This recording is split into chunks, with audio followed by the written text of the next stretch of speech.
हम यहां कर क्या रहे हैं, हमें कैसे मूर्ख बना रखा है इस काल भगवान ने। पुण्यात्मा, आप जी के ऊपर इतना दबाव है इस काल का कि आप सत्संग सुनते हो, आत्मा एक बार फड़फड़ी सी लेती है, एकदम जाग जाती है, इसको भय सा लगता है कि सचमुच ये क्या जीवन है, और पिछला इतिहास याद दिलाया जाता है कि आप जी तो एक पुत्र प्राप्ति करके यूं सोच रहे हो कि मैं इस बच्चे को पता नहीं क्या बना दूं, ये यूं बन जाए, ये ऐसे कर दे, इसको अच्छा पढ़ा दूं। प्रत्येक माता पिता का यही उद्देश्य होता है, लेकिन कितने बच्चे कैसे व्यवस्थित होते हैं ये भी अंडरस्टूड है। तो परमात्मा ने हमें यही बताया कि जो भी कुछ आपको मिल रहा है ये आपके पूर्व संस्कारों का परिणाम है, और वही मिलेगा चाहे कितना ही यत्न कर लो, कितना ही कुछ कर लो, उससे ज्यादा आपको नहीं मिल पाएगा। हाँ, परमात्मा कबीर परमेश्वर की शरण में आने के उपरांत आप जी को आपके भाग्य से अतिरिक्त सुख तो मिल सकता है और दुख आपका निवारण हो जाएगा। उसके बाद की बातें हैं जब हम परमात्मा को पहचान कर उसकी शरण ग्रहण कर लेंगे। उससे पहले किसी को भी जो भी प्रारब्ध में लिखा है वही मिलेगा, चाहे कितनी यत्न कर लो, कितनी कोशिश कर लो, और कितना ही कुछ आप तगड़बाजी में डालो। तो परमात्मा हमें याद दिलाते हैं कि यहां तुम किस वस्तु को लेकर जीवित हो। परमेश्वर कबीर जी ने बताया है कि बिन उपदेश अचंभ है,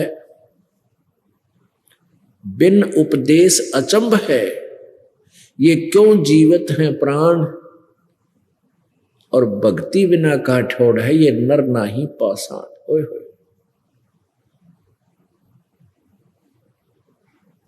कितनी गहरी बात कही है कि बिना परमात्मा के नाम के ये प्राणी जीवित भी किस आशा के ऊपर है।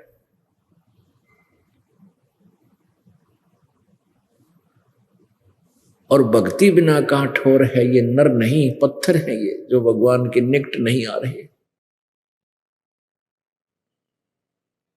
अगम निगम को खोज ले और बुद्धि विवेक विचारे, उदय अस्त का राज मिले है तो बिन नाम बेगारे। ओए होए, परमात्मा कितनी प्यारी बात कहते पुण्यात्माओं, आप जी के ऊपर इतना नशा कर रखा है इस काल में।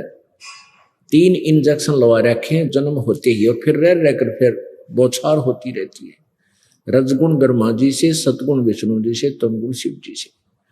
और हम इतना कुछ ज्ञान सुनकर भी थोड़ा सा एक बार अंगड़ाई सी लेती है ये आत्मा, और जो ही सत्संग बंद होता है उसके बाद फिर वही ये कर दूं, वो कर दूं, चल भाग जल्दी, चलो वहां चलेंगे, वो करेंगे, अन्ना जाने घर पहुंचन पावा ना पावा पर प्राणी। तो हमारी इतनी भूल डाल दी, इतना प्रेशर दे दिया इस प्राणी ने। तो परमात्मा फिर अपने जैक से इस प्रेशर को उठाता है, हमारी बुद्धि को क्या बताता है, अगम निगम को खोज ले बुद्धि विवेक विचारे, उदय अस्त का राज मिले है तो बिन नाम बेगारे। ओहो, बेगार कहते हैं 3 लोक का राज जीव को जय कोई दे, और लाख बधाई के करे जय नहीं नाम तेने। अपने आत्मा विचार करना, हम अपने जोड़ जुगाड़ में इस पेट के लिए, अपनी रोजी रोटी के लिए सारा जीवन बर्बाद कर देते हैं, और हमारा गुजारा बनता नहीं, कुछ ना कुछ त्रुटि रह ही जाती है और मृत्यु ही हो जाती है। लेकिन हम जो सोच रहे होते हैं वो कंप्लीट नहीं होता, और हो भी नहीं सकता, क्योंकि हम ऐसे स्थान पर रह रहे हैं जैसे सन 2000 के अंदर 26 जनवरी का वो दुखमय दुखदायी दिन आज भी हृदय से हटता नहीं। भारतवर्ष अपना गणतंत्र दिवस मना रहा था, और सुबह सुबह 8 बजे एक भूकंप आया गुजरात में। 3-3, 4-4 मंजिल के मकान बना रखे थे, कोठी, जिसमें सारा जीवन खो दिया था बनाते बनाते। और वो भूकंप के अंदर वो पूरा शहर का शहर नीचे उथल पुथल हो गया, दब गए उसी उन्हीं महलों के अंदर, मकानों कोठियों के अंदर दब कर मर गए वो व्यक्ति जो सारा जीवन कोठियां बनाने पर लगे रहे। ओए होए भक्त आत्माओं, ये सत्संग के जो वचन है परमात्मा की अमृतवाणी के, ये एंटीबायोटिक है। ये हमारे नशे को उतार देंगे, लेकिन हमने प्रॉपरली ट्रीटमेंट कराना पड़ेगा, लगातार यहाँ आना पड़ेगा। सत्संग से जाने के बाद तो वह संसारिक व्यक्ति ही आपको मिलते हैं। उसने एक कोठी बना ली, उसने कार ले ली, उसका लड़का नौकरी लग गया, उसके लड़के ने इतनी कमाई कर दी है, उसने ऐसा कर दिया, यानी वो इंजेक्शन आपके वहां जाते ही लगने शुरू हो जाते हैं। और यहाँ आकर के हम एंटीबायोटिक इंजेक्शन देते हैं आपको, कि वो क्या बताते हैं, अगम निगम को खोज ले, भविष्य के बारे में जरा सा विचार करो, और बुद्धि विवेक विचार, थोड़ा सा विचार कर गहराई से अपने दिमाग से सोचे। उदय अस्त का राज मिले तो बिन नाम बेगारे। ओहो, अब राजा कौन बनता है? जो पिछले जन्म का पुण्यकर्मी प्राणी होता है। ओहो, वो पिछले जन्म जन्मांतर के पुण्यों की गठड़ी बांधकर वो पूरा संग्रह किया हुआ था, वो राज्य पद प्राप्त करता है। और जो भक्ति नहीं कर रहा राजा, सत्य भक्ति, वो तो थोड़ी बहुत सभी करते हैं अपने जैसा जिसको ज्ञान है, जो सत्य भक्ति नहीं करता, मर्यादावत नहीं कर रहे, तो वो राजा क्या करता है, अपने पूर्व जन्म के पुण्यों को वो खर्च खा रहा है, बर्बाद कर रहा है। उसकी क्या दशा है, अंत समय उसके संग क्या बनेगा। जैसे पुराने समय की बात है, हम छोटे छोटे से थे, तो उस समय क्या होता था कि ये 3 व्हीलर होया करते, पेट्रोल के बड़े बड़े, इन तेथन कहा करते सिंपल भाषा में, कोई गणेश कह दिया करता, ये 3 पहिया वाले बड़े वाले। तो उससे हमारे गांव से वहां लाखन माजरा 7-8 किलोमीटर पड़ता है, छोटा सा गांव, वहां मेन रोड आ जाती है जींद और रोहतक वाली, वहां से फिर हम रोहतक जाते थे। तो उस 3 व्हीलर वाला वहां से लाखन माजरा से गांव तक आता जाता था, तब एक चला था वो। एक दिन वो आया नहीं, तो हम पैदल वहां पहुंचे 7-8 किलोमीटर। अगले दिन पता चला वो क्या बता रहा है कि कल मैं बेगार में फंस गया था। बेगार क्या होती है, पहले क्या करते थे, पुलिस वालों के पास ये जीप जाप ना हुआ करती सरकारी, ये किसी भी व्हीकल वाले न पकड़ लेते, कहीं रेड लगानी होती या कोई मुर्जिम पकड़ना होता, तो उसने सारा दिन दाबे दाबे फिरते, वहां चल। और वो क्या करता, उसका पेट्रोल भी अपने ही जेब से डलवाता था पुलिस वालों के साथ, जो बेगार कर रहा होता था। और 1 मिनट टेकन नहीं दे, सारा दिन उसको फिरकी बांधे रखे, घुमाते रहे। और शाम ने उनकी मर्जी, 7 बजे छोड़े का 8 बजे छोड़े उसको, तब वो घर आकर पड़े। तो उसने क्या बताया कि कल 200 रुपये का पेट्रोल तो जेब खर्च हो गया, और सारा दिन तो पहिया इधर से उधर, उधर चलो, सारी दिन बेगार करके आया हूं। यानी 200 रुपये घर, उस समय 200 रुपये बहुत होते थे,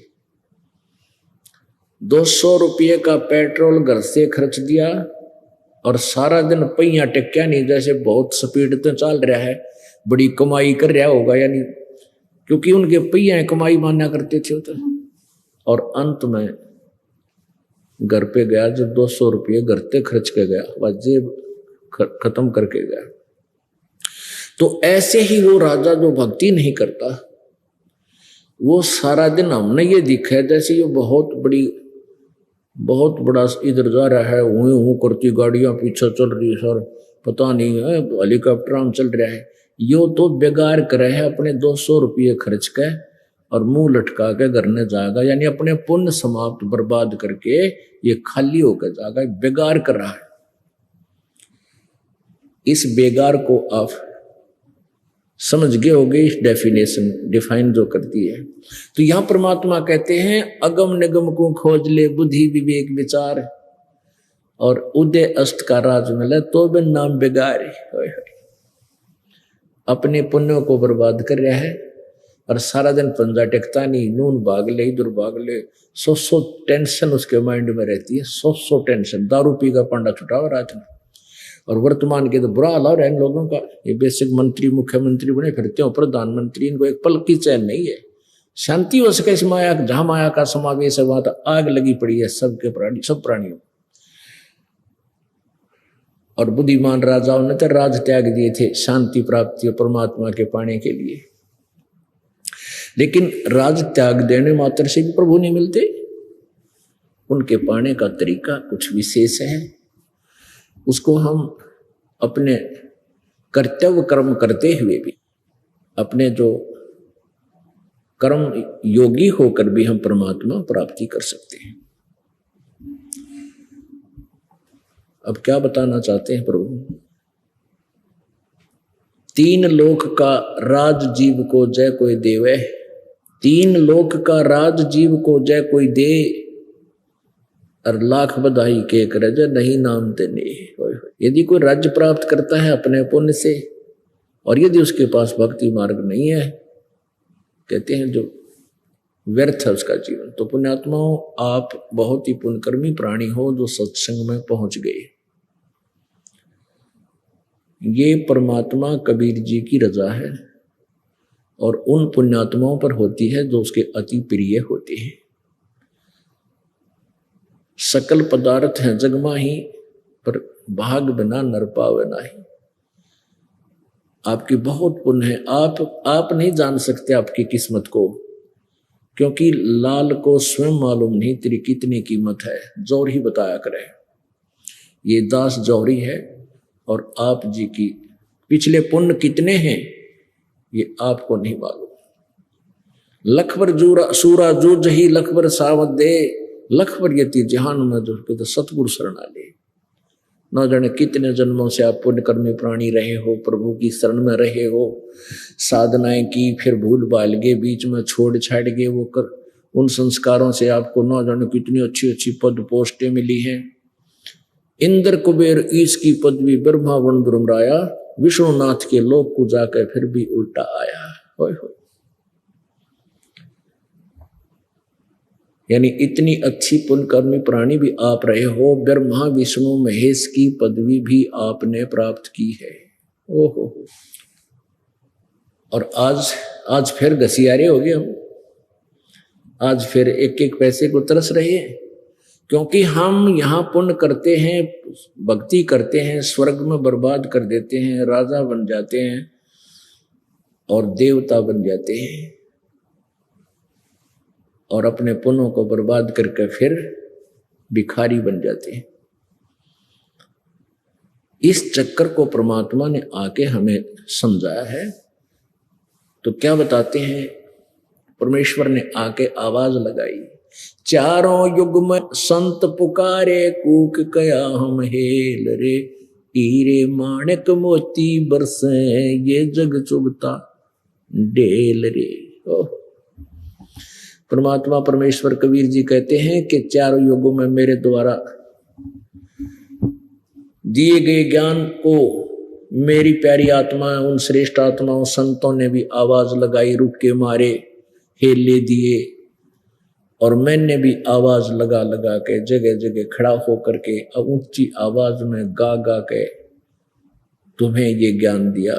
लेकिन हमें ना पहचान कर तुम इस शास्त्र साधना रूपी डले ढो रहे हो, जिससे तुम्हारे साथ कितना कष्ट हुआ, कितना दुख हुआ।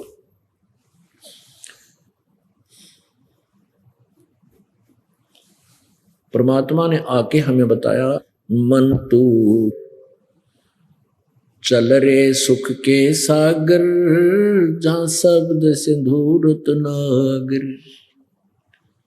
मन तू चल रे सुख के सागर, जहां शब्द सिंधूरत नागर। चल रे सुख के सागर। सुख सागर, सागर तो आप समझते हो समुद्र। समंदर में आप जब जहाज में कोई बैठकर गया हो और चला जा 200 किलोमीटर समुद्र के बीच में, समुद्र में, तो वहां फिर कुछ दिखाई नहीं देता, केवल जल ही जल, जल ही जल, जल ही जल, या वो जहाज दिखाई देता है। तो वहां सतलोक के अंदर सुख ही सुख, सुख ही सुख, वहां दुख नाम की चीज नहीं, जहां हम रहते थे। और उस सुख को अब यहां ढूंढ रहे हम। आप जिस सतलोक में रहा करते थे सभी, ऐसा ही आपका शरीर था, लेकिन वो शरीर का मटेरियल दूसरा था। ये तो है 5 तत्वों से, मिट्टी से कच्चा घड़ा समझ लो, और वो सोने का बना हुआ हो, यानी उसमें ना बीपी आई हो, ना लो हो, ना जाड़ पड़वानी, ना दांत निकलवाने, ना किसी प्रकार की कैंसर, ना टेंशन। वो एक तत्व से बना हुआ नूरी शरीर होता है। वहां वृद्ध अवस्था नहीं आती, वहां मौत नहीं होती। ये दो ही सबसे बड़े शत्रु हैं इस प्राणी के, मौत और बुढ़ापा। वहां ये नहीं होगा, और जहां ये दोनों हैं वहां सुख हो नहीं सकता, चाहे कितनी बात बना दे। और परमात्मा की भक्ति से अब आप साधना करोगे तो यहां भी सहारा मिलेगा आपको। आपकी मौत अन्य प्राणियों की तरह नहीं होगी, यदि आप सतभक्ति नियम से, अंतरात्मा से, सच्ची लगन से अंतिम श्वास तक करते रहोगे। और वृद्धावस्था में भी आपको बहुत सहारा मिलेगा, बहुत सहयोग मिलेगा परमात्मा की भक्ति का, शक्ति का, बहुत ही अच्छी तरह टाइम पास हो जाएगा। अन्यथा तो बुरा लोग मर्या करे प्राणी। तो पुण्यात्मा, उस सतलोक में चलने के लिए परमात्मा हमें प्रेरित कर रहे हैं। आए अपने ज्ञान के द्वारा उन्होंने हमें बताया, मन तू चल रे सुख के सागर, जहां शब्द सिंधु रुतनागर। शब्द सिंधु, शब्द का अर्थ होता है अमरतव, शब्द विनाश में नहीं आता। तो कहते वहां पूर्ण रूप से अमर हो जाएगा, कभी तेरी मृत्यु नहीं होगी, पुनः फिर जन्म नहीं होगा। सुख के सागर के बारे में कैसे डिफाइन किया है प्रभु ने? शंखों लहर मेहर की उपजे, कहर नहीं जा कोई, दास गरीब अचल अविनाशी, सुख का सागर सोई। कभी आप एकांत में बिल्कुल शांत वातावरण में बैठे हो, अकेले हो, एक ऐसी हिलोर अंदर से उठती है, ना कोई शत्रु नजर आता है, ना किसी के साथ विरोध रहता है, सब अपने से महसूस होते हैं। इतना आनंद आता है, ओहो। कोशिश करने पर भी किसी के प्रति राग द्वेष नहीं बनता, लेकिन वो होती है थोड़े से समय की, फिर उसके बाद फिर वही कहर टूट जाता है, उसको ऐसे कर दूंगा, उसको ऐसे कर दूंगा, वो नुकसान हो गया, फलाना ऐसा हो गया। तो सतलोक के अंदर परमात्मा बताते, शंखों लहर मेहर की उपजे, सबके ऊपर रहम मेहर सी हो जाती है उस एक छोटी सी हिलोर में, यार कुछ समय के लिए। तो ऐसी वहां शंखों लहर मेहर की उपजे, और कहर नहीं जा कोई, दास गरीब। परमात्मा कबीर परमेश्वर जी ने गरीब दास जी महाराज जी को अपना ज्ञान दिया था, इनके कंप्यूटर में, इनके अंतःकरण में फीड कर दिया था। अब उसको गरीबदास जी बता रहे हैं, दास गरीब अचल अविनाशी, वो सुख का सागर सोई, सुख का सागर। जब तक आप ये सत साधना नहीं करोगे जो दास आपको बताने के लिए भेजा है प्रभु ने, तब तक आपकी दुर्गति समाप्त नहीं हो सकती। चाहे आप ब्रह्म तक की साधना करके ब्रह्म लोक में जा सकते हो, वहां पर देव पद प्राप्त कर सकते हो, इंद्र बन सकते हो, धन का देवता कुबेर बन सकते हो, देव धन का मंत्री जैसे वित्त मंत्री होता है। लेकिन उसके बाद फिर क्या बनोगे? पशु बनोगे, पक्षी बनोगे, गधे बनोगे, कुत्ते बनोगे, सुअर बनोगे। ओए होए, क्या बताया परमात्मा ने? कोटि जन्म तन भरमत होगे, कुछ ना हाथ लग्या रे। कुकर सुकर खरबया बोरे, कौआ हंस बुगारे। कोटि जन्म तू राजा कीन्या, मिटी न मन की आशा। भिक्षुक होकर दर दर घूम लिया, ये मिला न निर्गुण रासा। इंद्र कुबेर ईश की पदवी, ब्रह्मा वरुण धर्मराया। विष्णुनाथ के लोक को जाकर तो फिर भी उल्टा आया। असंग जन्म तन मर्त्या होगे, जीवित क्यों न मरे रे। द्वादश मध्य महल मठ बोरे, बहुर न देह धरे रे। दोजक बहिष्ठ सभी तय देखे, राजपाट के रसिया। तीन लोक से तरपत नाही, ये मन भोगी खसिया। सतगुरु मिले तो इच्छा मेटे, पद मिल पदे समाना। चल हंसा उस लोक पठाऊं, जो आदि अमर अस्थान। चार मुक्ति जहां चंपी करती, माया होरी दासी। दास गरीब अभय पद पर, सब मिले राम अविनाशी।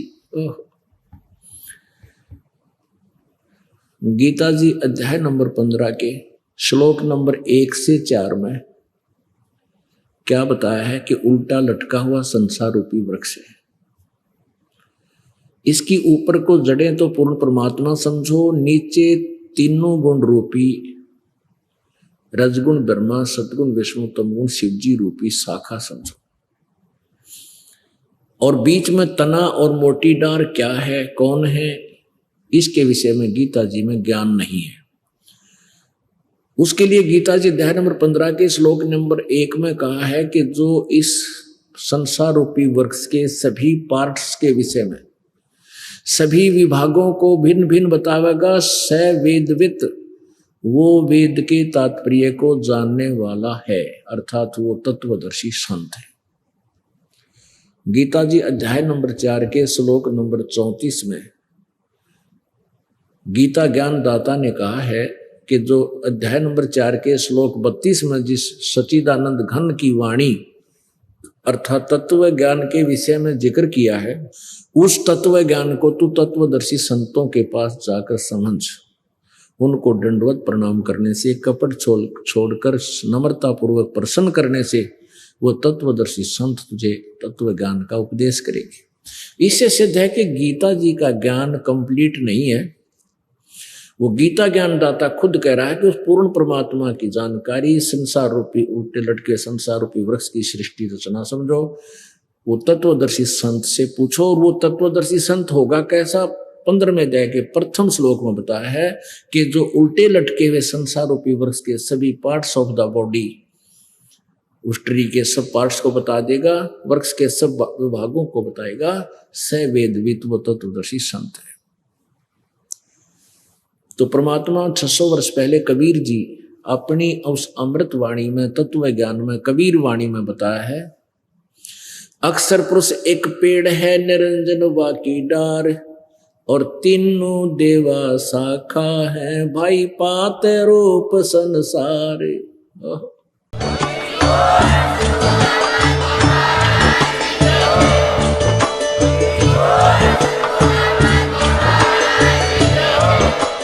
अगर आप ये वीडियो YouTube पर देख रहे हैं तो हमारे चैनल को सब्सक्राइब करें और बेल आइकन को दबाना ना भूलें। अगर आप Facebook पर ये वीडियो देख रहे हैं तो हमारे पेज को लाइक करें।